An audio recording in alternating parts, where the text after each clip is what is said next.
ivyo bishasha rero canke nagira bishasha ndabitora ngaho iwawe urumva rero naje ngo rero ngo nta bishasha mfitiye ariko rero tukivuga ivyo kivariye ko ntamubona abari ngaho kwibarabara n'abagenzi biwe nyine atembera aho ni sawa ko ari ngaha ha nizera ko waramuteguye neza nta ngorane nabona muri uku kwe oya biri muri zindwi zibiri mikara batura ko amakuru nta kibazo na kimwe zera ko amasezerano dufitaniye uyazi ashobora wibuka amasezerano dufitaniye mama ayo masezerano nyabaki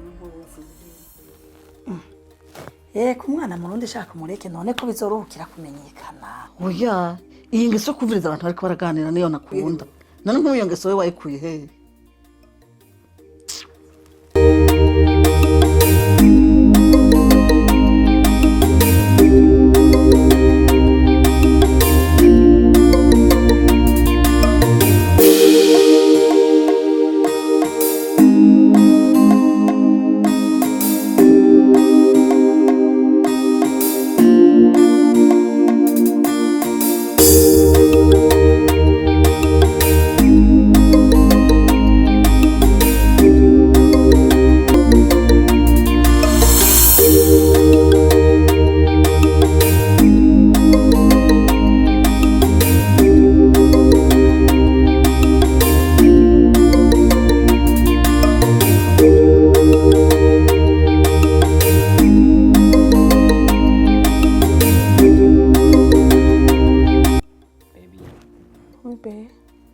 Meze neza? Yeah, meze neza. Sure? Yes, of course. Be, je nawe turazinanye. Nyugurukira umbwire. Simbe ndakubwira ikintu kimwe.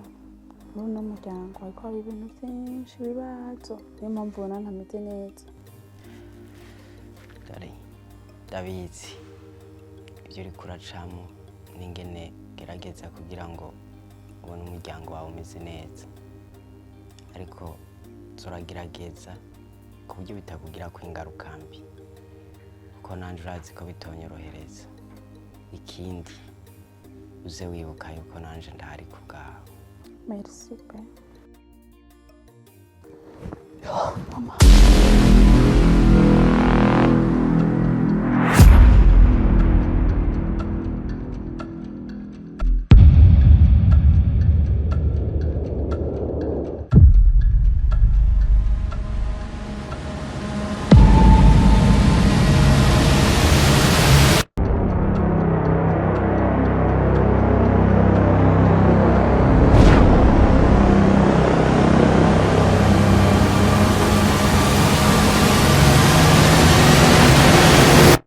Sina muntu ko ngushimira mama uko witanga mama kugira umwana wawe ngo abeho mu munezero urunjaniho eka sinabivuga ngo mbimare urunjaniho ibibera mu ngo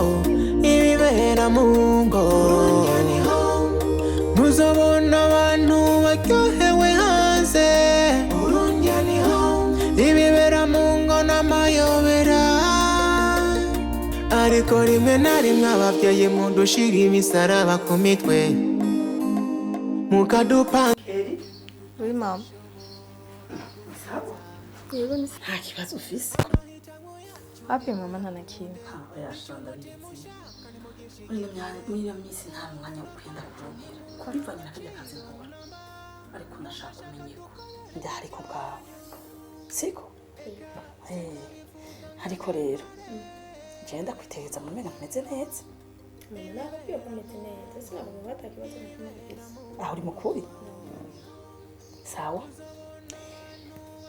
ndazi neza yuko muri ino myaka abana mugeze muri iyi myaka mukunda kugira utubazo twinshi ariko jewe ndifuza cyane yuko ikibazo cyose uhura naco siko utazotinya kukinganirizako sivyo bwa mukobwa wanje uzunganirize ku kibazo cyose uzobwira icyo ari cyo cyose nanje niteguriye kukumviriza kandi atangorane n'irimo turavyumvikanye mugare niba ata kibazo bakimufise ntibitegure tuje gufungura ivyo kurya vyamaze gusha ikindi naco urabuka ko Miki mu kanya hava ashika. Byakweli? Wow. ibibera mu ngo ntuzabona abantu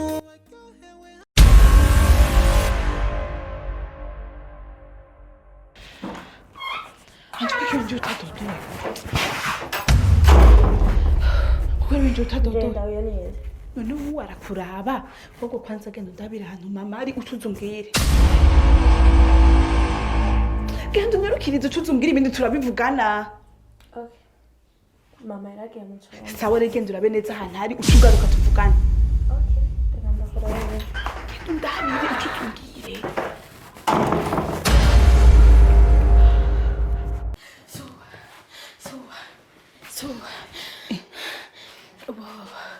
So waturago. Niki kunaye ubwoba? So waturapfuye. Brenda yinjije umuhungu muri chambre. Ahubwo fasha ugenda ndabire mama wiwe. Naje kubara abo mu cyumba. Kugira nanje ngenda kuraba hanze kugira niyinjira. Uzofashije. Sawa.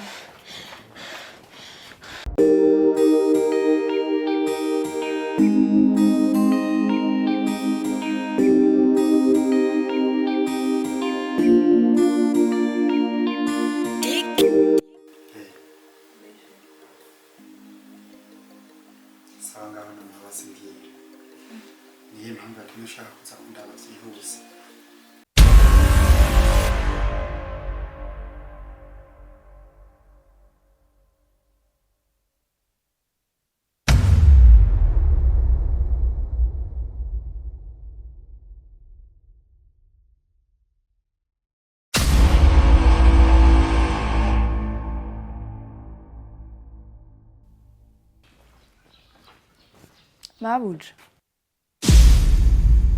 Onkre yaje hanze. Yamaze kuza.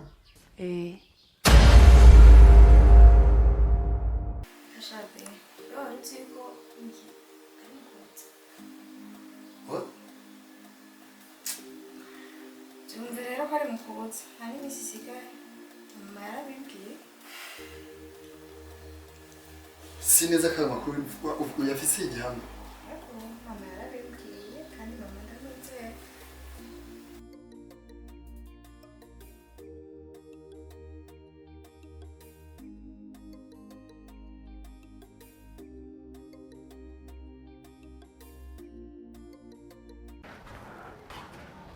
Wow, Ange. Gute? Meze neza? Wow. Ange. Uri mwiza cyane rwose. Sivyo? Hama, ndakunda ukungene wambara, urabegwa cyane rwose, sivyo? Uri umukobwa avuye muri romantique, sivyo? Ange, none uraninya? Urabona ingene wacereje aya masaha nari nzi ko utarashika. Kumbura uzagera hanze. Ni nanjye kuritegura kandi umuryango usohokana n'uyu. Nanjye kuza kusanga. Wow, turashobora kugenda rero. Anje, umubwire Brenda agende muri chambre atara amafaranga amuhe sohotse.